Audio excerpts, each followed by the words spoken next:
Could you start with your name and your occupation? This is Dr. Stephen Frederick Zitzer. I've been in Belize for 12 years now, and we've opened this Natural History Archive a month or so ago. So I studied soils, forestry, plant physiology, and I've been a bird watcher and biodiversity enthusiast all my life. That's who I am. What inspired your passion for biology and conservation? And how do you bring that enthusiasm to your work at the museum? I want to understand what it takes to survive. So, to be alive as a human being, you need food, water, and good air to breathe. Where do those things come from? Biodiversity provides those things for us. So, on the other hand, when I grew up in Wisconsin, I had access to lots of libraries and books, and when I had questions, people were more than happy to help me understand solutions to those things. So that's how I got inspired by good teachers and curiosity. Good teachers and curiosity. Those are very important things in any culture if they want to survive and be happy. What inspired the design and concept of the Belize Natural History Archive?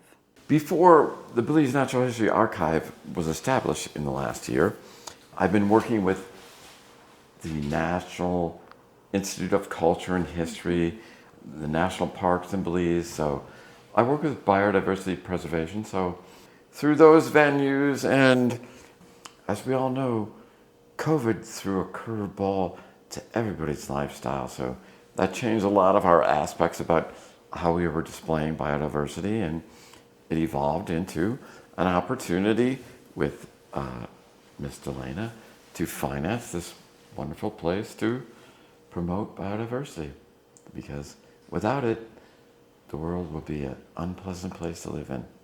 Can you describe some of the unique exhibit or features that the museum offered? There is a significant bias towards birds in the museum because I work with the forestry department and the federal government of Belize. So all the specimens on display here are protected species in Belize. You can't hunt them, you can't sell them. If you own property, you can burn your land and kill them. That's a different issue. But I work with what's available to preserve as opposed to, I have not. This is a toucan here that a young boy in San Ignacio shot with a slingshot, but there's so many dead animals out there, I don't have to go out and kill anything. So I work with what's available, and it's incredible to know that Belize, a very small country, 70 miles wide, 140 miles long, there's 600 species of birds in Belize.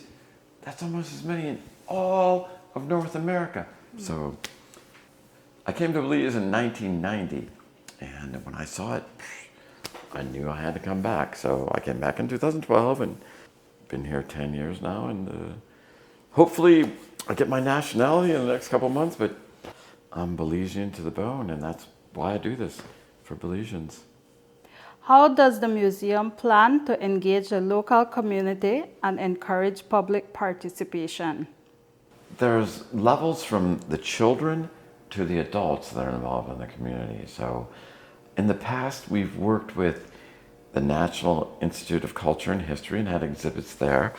When COVID hit, things changed a lot. So currently, we're going to re-engage with the schools. Before COVID, we probably had 800 to 1,600 children come to the Institute of Culture at the old hospital. So because of COVID and different issues, we decided to move the venue here. And yeah, we want as much engagement with the community as possible. It does take some funding to keep this place alive, so we're working on that issue as well. But as I said, in September, every Sunday will be open to the public, and that initial engagement with what we're trying to provide, and it's not just dead animals, it's all about live biodiversity as well. Are there any educational programs or partnerships with schools that the museum is implementing? Yes, currently we're working with the House of Culture, the Museum of Belize in Belize City. So in the next 2 weeks, we're having 40 students ages 7 to 15 coming from Belize City, the Belize district, to see what we're up to and also do some other things in the Cayo district to help children of all ages understand that biodiversity is good. It's not, you see a snake, try to understand it before you chop its head off. So that's one of our main goals as well. Biodiversity is our friend, not our enemy. Does technology play a role in enhancing the visitor experience at the museum? Yes, because it's a beautiful building. It's air conditioned. I've prepared things. We have books, lots of activities, videos. So yes, we're embracing all of modern technology. And in fact, to keep it pleasant, next week we're having a solar system installed on the roof to, make it sustainable, not energy consumptive. So those are all good things for us. How does the museum address issues of sustainability and conservation in its operations? Natural history preservation versus sustainability and conservation are different issues. So there's several things to think about here in terms of sustainability. First of all, I am an ecology professor, so if you look at the planet and human populations, it's a very serious problem that overpopulation, use of fossil fuel are causing serious problems that addressing biodiversity from my point of view is a tool to prevent some of those horrible impacts, but conservation, sustainability are kind of outside of our goal here. It's biodiversity, without it, we're dead. Sustainability, it's up to you in terms of how many children you want, how big of a population, how much fossil fuel you want to use, but yeah.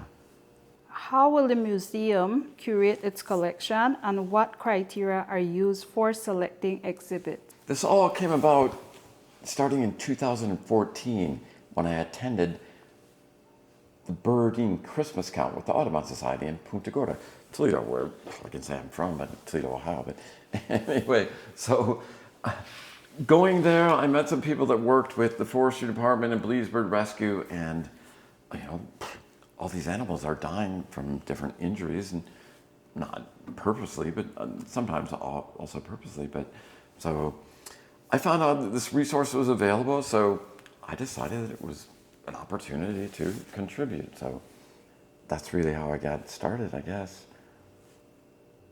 Can you explain why it's important for children to learn about biodiversity? Biodiversity is what makes the planet function. So I don't want to really tread on any religious properties here, but plants and animals, especially this museum is not just about animals. Plants are the foundation of everything. So as the museum develops, it's about orchids, plants, photosynthesis. So children need to understand that you can't just go to the Chinaman and buy a soda with a shilling and expect that's going to happen forever and ever if you don't protect the plants and animals that make those things possible. Without biodiversity, you can't have shillings and you can't have soda either. But you got to share with all things. Biodiversity needs just as much respect. That's our mission. Awareness and respect. Without it.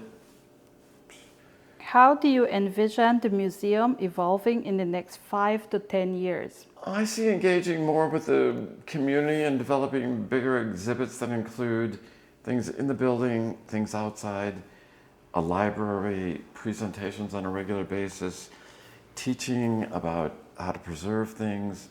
Yeah. Passing the torch within, I hope I put 20 more years here in Belize successfully, but yeah. Passing the torch on to the rest of the world and the biodiversity that we depend on. So, yeah. What other types of exhibits related to natural history can visitors expect to find at the museum besides the taxidermy birds? I'm developing some space for mammals, reptiles, and insects, as well as live orchids. So it's been a short stay here. We just opened the building June 6th, so every day I'm here 6 days a week working. So I look forward to doing as much as I can, and I'm curious as well that now that we're open, people start bringing me things. It's like, well, where did that come from? So, and this is a beautiful property too. We've already identified a black blind snake, which there are very few records in Belize. So, yeah. So